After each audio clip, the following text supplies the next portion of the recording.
Olá, o JR Mundo de hoje fala sobre o drama de crianças forçadas a deixar suas casas por conta de guerras, perseguições ou pobreza extrema. Para a gente ter uma ideia, são 13 milhões de crianças refugiadas no mundo, quase 1 milhão em busca de asilo e outras 17 milhões deslocadas em seus próprios países. Para falar sobre o tema, nós convidamos a professora e pesquisadora Jacqueline Bhabha, da Universidade Americana de Harvard. Professor, it's a pleasure to have you here with us. Thank you. Pleasure to be with you. So, Professor, when we talk about migrants and refugees, we are also talking about children facing huge challenges during their journey or even settling in new places. What is the real picture for these kind of children right now in the world? The picture is a grim one. Children are forced to leave their homes for many of the same reasons that adults are forced to leave their homes. They're forced to leave because of conflict. They're forced to leave because of specific persecution they may face because of their religion or their race or their ethnicity. And in some cases, they're forced to leave because of abuse in the family, abuse in the community. So there are many reasons why children are forced to leave their homes. And this is not a new phenomenon, but we haven't paid that much attention to it until recently. And amongst these children, many travel with their families. So you remember the pictures of Syria where the whole family was leaving together, the grandparents and the parents and the little children. And there are many other situations where it's a whole family migration. There are other situations where there may be one parent traveling with the child. Maybe one parent has gone ahead to find a job, to find a house, and then the other parent brings the child or the children. But there are also many, many situations in the millions where children are traveling alone, unaccompanied, completely alone, or separated from their family, maybe traveling with somebody, an acquaintance, or maybe traveling with somebody who has been paid to accompany them, a smuggler, or maybe traveling with someone who is exploiting them, a trafficker. So we see all these different situations. And this is a phenomenon that we see across the world on every continent. I mean, you have it, of course, in Latin America. We've seen it, and I'm sure you've read stories about the large migration from Central America into the southern US. And then we see similar very large migrations across the Mediterranean in Europe, but also in Asia and in Africa. So this is unfortunately a global phenomenon. How often these migrant children, they will travel without at least one of their parents? Very often. Very often. It depends on the context. In some situations, there were periods when there was a large outflow of children from Syria, from Afghanistan, crossing the Mediterranean into Italy, where the majority of children were unaccompanied. There are many situations among the Central American children where there are tens of thousands of children who are traveling alone.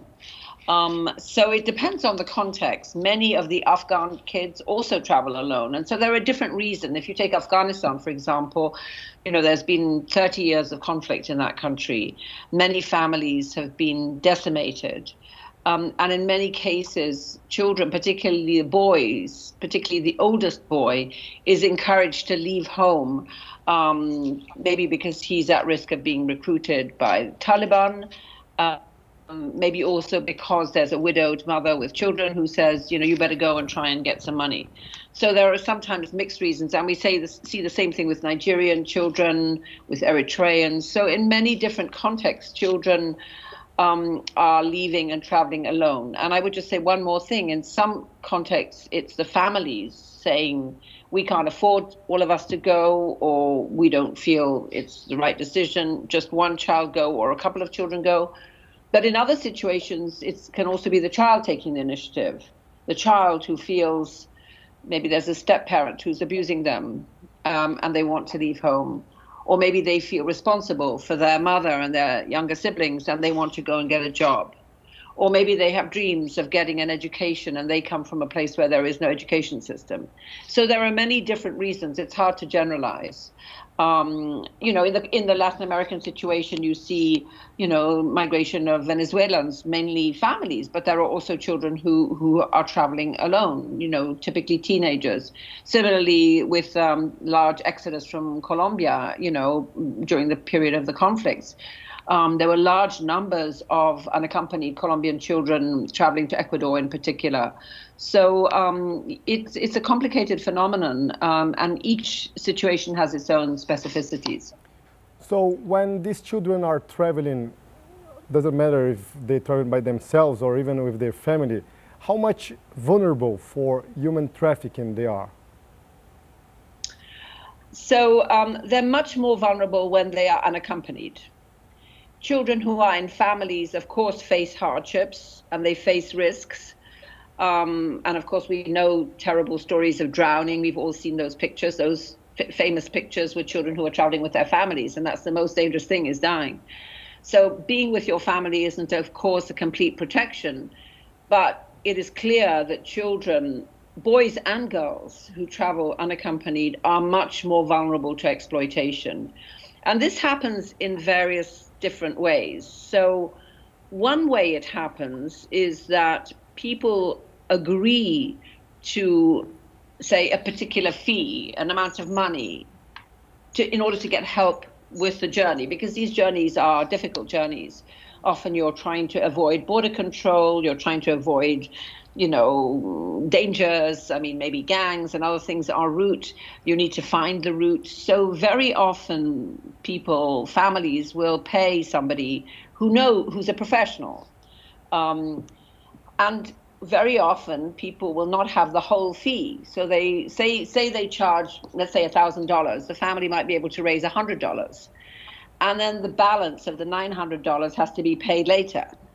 And so that's one scenario in which then the child is forced into an exploitative situation. So we would call that a situation of trafficking, that somebody who was a bona fide smuggler suddenly saying, well, you have to go and sell sex, you have to go and work in this, in this baking heat for 18 hours a day, picking tomatoes, whatever it is. So that's one scenario where the journey started off, if you like, as a consensual journey. Both parties agreed, that the service is being transported and this is the cost, the fee is $1,000, but we don't have $1,000. So then that payment, which is often with interest, turns into a very exploitative situation. That's one situation that is very common.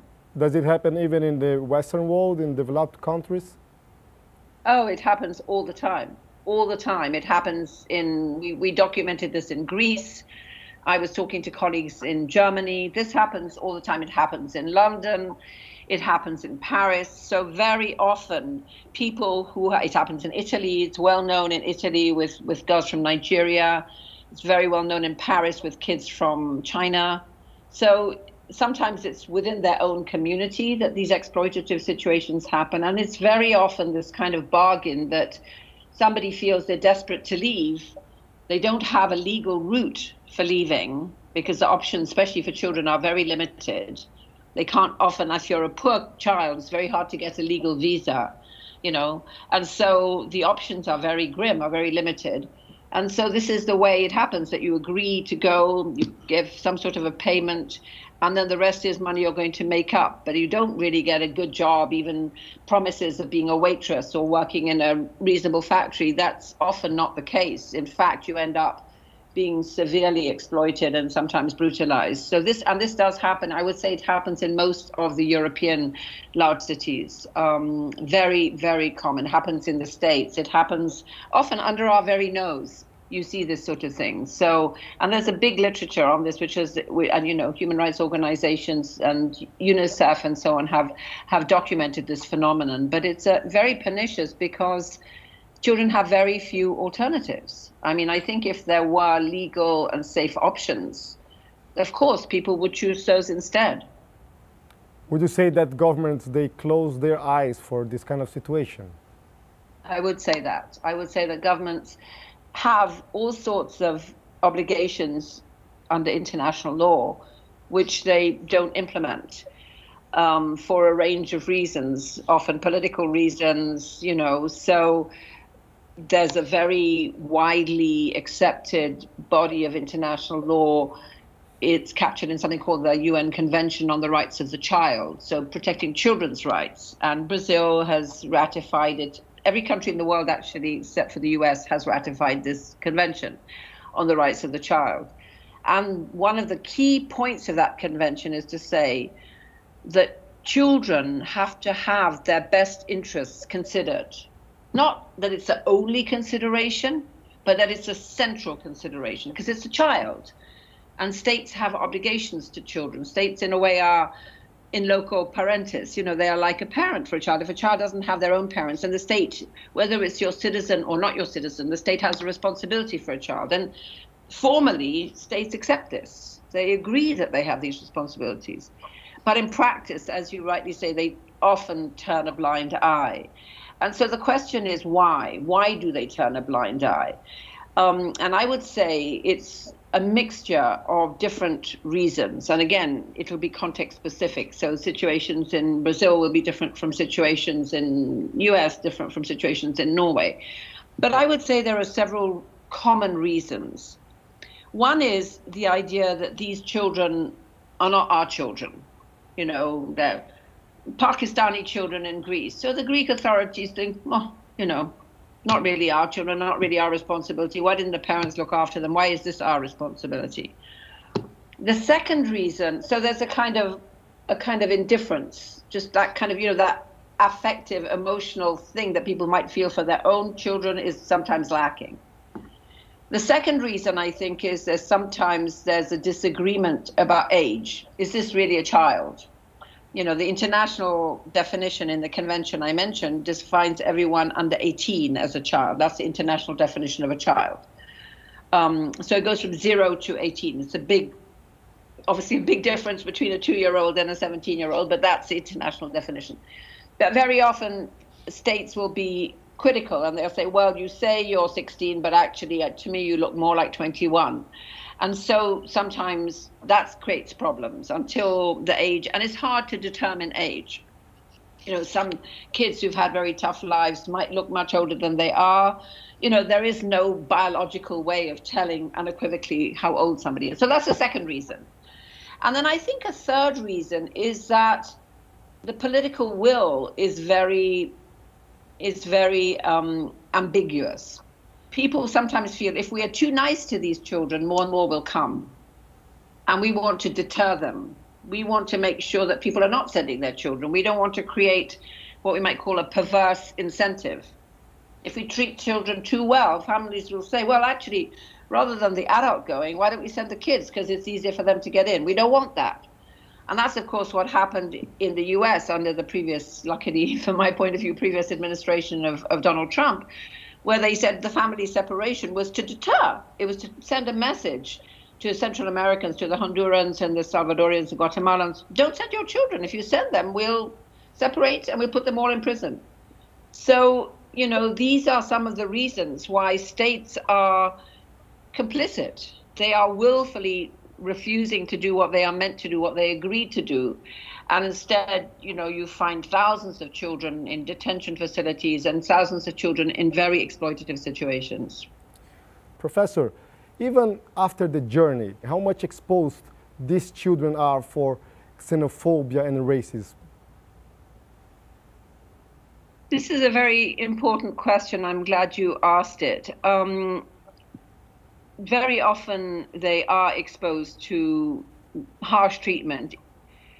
And this can take many shapes and forms. So one is in school. If they manage to go to the local school, wherever it is, they may likely experience bullying. And we have a lot of evidence. UNICEF has done some very important reports showing how refugee children, even if they have a legal status and even if they are in a secure setting, sometimes withdraw from school because they have so much hardship. And there was some interesting data that emerged years ago from Jordan, where there are very large numbers of Syrian children. And the Jordanian authorities, these after all are not enormously different populations, you know, Jordanian, Syrian, I mean, to our eyes, they might look even the same. They all speak Arabic. So it's not like the difference between a Nigerian and an Italian. But even these children, these Syrian children, and the Jordanian government did a lot to try to absorb this very large number of children in their schools. But there was so much hostility. The children were so bullied that they had to separate Jordanian classes and Syrian classes. So that's an example, even in a situation where you have relatively similar cultural, linguistic background, similar religion. And of course, in situations where the differences are greater, often there are very severe problems of xenophobia. So this happens in the school setting, but it also happens in the health service. It happens in the living context. So I think it's both explicit racism, often just, you know, abusive, calling people names, spitting, violence. But it's also more indirect forms of racism, which is, you know, teachers assuming that these children are less able, teachers assuming that these children have less academic potential. So there's interesting research coming out of Germany, which has generally done a very good job. I think the Germans are a very good example in Europe of a country that has tried very hard to be generous. But even in Germany, there's a lot of evidence that teachers assume, just implicitly, without even maybe knowing it, that the immigrant and refugee children should go to the technical stream, not the academic stream. You know, in Germany, the school after middle school or whatever divides in two, and you have the academic stream goes to university and the technical stream goes to technical college. You train to be a mechanic or a plumber or something. And in disproportionate numbers, the immigrant children end up in that technical stream. Nothing to do with their ability. It's just so that's the form of racism. Clearly, it's not maybe even intentional.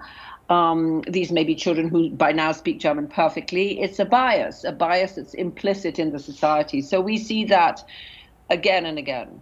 So does it mean that even if these children, they get good care and education, they might carry for the adult life a specific trauma?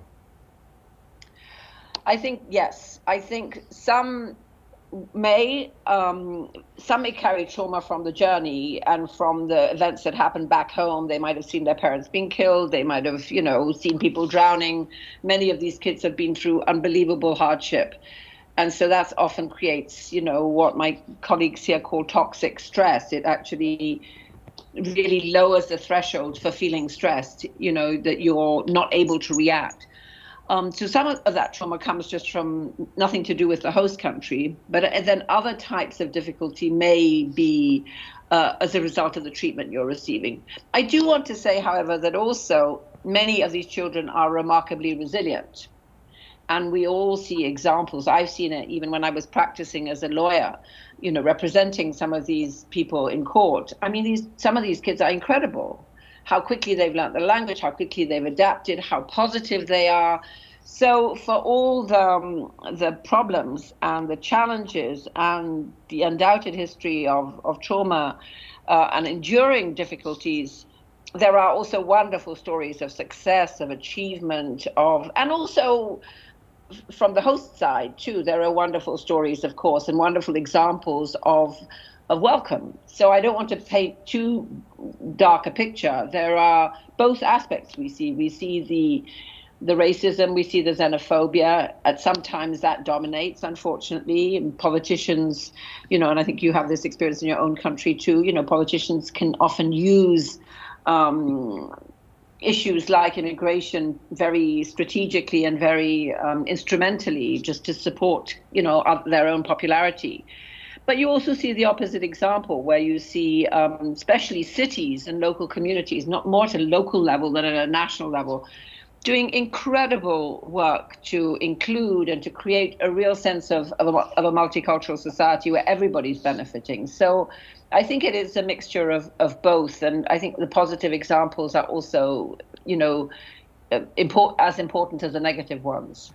We have here in South America many refugees and children from Venezuela coming to Brazil and also going to Colombia. Do you believe that we are prepared to host these children? So I think it's a complex answer. I think my first point is that I think overall Latin Americans have done an amazing job. When I compare what Latin Americans have done with this massive exodus of Venezuelans in a relatively short period of time compared to Europeans, I think one has to just take one's hat off and say the solidarity, the openness, the generosity, the empathy have been remarkable. That would be my number one comment.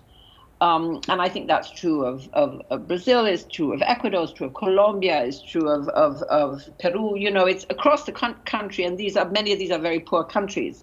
But there's been this sense of solidarity and generosity, number one. However, of course, and this is the big but, where you have ongoing exodus and you have concentrations in some areas, and kind of inadequate preparation by governments, inadequate kind of thinking ahead, you know, you're always reactive rather than proactive, then of course challenges arise. And so I think that in many situations where the local host population was very generous to start with, very empathetic, you know, I think in Colombia, for example, there was this sense that for so many years the Venezuelans looked after us. When we had our troubles, now it's our turn, you know, and I think other countries have felt that too. But then as time goes on and as, you know, skill training programs are not further developed and, you know, people are still arriving and people don't have work and people don't have shelter. And maybe in some cases, then people are resorting to crime and people are undercutting the local market, you know, working for less money. Of course, then that empathy starts to dissipate, and you can't really blame the local population. If it's a question of blame, it's a blame from of governance, and it might not even be just the local governance, it's also international governance. After all, what has the international community done? I mean, there are enormous needs here. And many of these communities are poor communities. So I think many cities have done their best. But after, you know, I know this from some of the examples that we've looked at, you know, that countries have really put their best foot forward. But after 2 and 3 years, you know, and now, of course, with the additional complexities of the COVID pandemic, people are facing very severe problems, and there are social consequences of destitution, you know, poverty and homelessness breed crime. They breed all sorts of other types of survival mechanisms, which are damaging and which are dangerous. So I think these are very difficult challenges. I don't think there is any easy solution, but I think if I were to make a criticism, it would be that a lot of the problems were very predictable. There was this has been a long time coming. It wasn't like a natural disaster, like, you know, the bomb in Beirut. It didn't happen from one day to the next. This has been building over a period of years.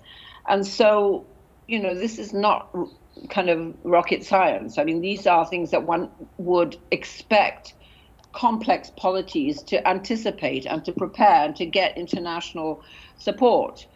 And of course, it's easier said than done, as I say, particularly when you have a pandemic where large numbers of your own population are now becoming unemployed, where poverty is rising, where people are, of course, going to be more suspicious of outsiders. But I think the net result is that now there are huge challenges and difficulties. I know many Venezuelans have returned home, but of course many have not. And these are very, very challenging situations, which I think one needs to have a whole of government, integrative, proactive approach to. Just reactive kind of short-term solutions are not going to deliver. Thank you very much, Professor, for being with us, for your interview with us. Thank you. Thank you. O JR Mundo fica por aqui, a gente volta na semana que vem com mais uma entrevista especial. Lembrando que o JR Mundo vai ao ar todas as quintas-feiras às 7h30 da noite na Record News. E também você pode ver e rever o programa nas plataformas digitais da Record TV. Obrigado a você que nos acompanha.